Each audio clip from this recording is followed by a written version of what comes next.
लग्नानंतर होईलच प्रेम मालिकेच्या येणाऱ्या पुढील भागामध्ये आता जीवा नंदिनीला म्हणतो की जर तुला सगळ्यांना सत्य सांगायचं असेल तर तू सांगू शकते, मी नेहमी तुझ्यासोबत राहील.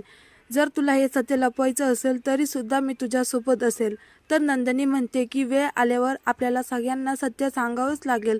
तर दुसरीकडे आता वसुंधराचा एका बाईला धक्का लागतो. त्यानंतर वसुंधरा बघते, अहो तुम्ही तर विजय रावांची आई आहात.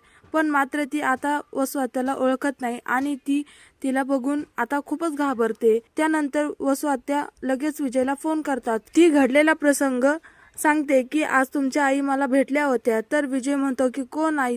तर याचा अर्थ असा की विजय एका दुसऱ्याच माणसाला पैसे देऊन त्याचे खोटे आई वडील बनवून घेऊन आलेला असतो. त्यानंतर वसुंधरा म्हणते की विजयराव तुम्ही कुठे आहात? एवढा आवाज कसला येतो? तेव्हा विजय म्हणतो की मी तर किचनमध्ये काम करतोय, पण तो बाहेर असतो. तेव्हा वसुंधराला कळते की हा विजय तर आपल्यासोबत सुद्धा गेम खेळत आहे.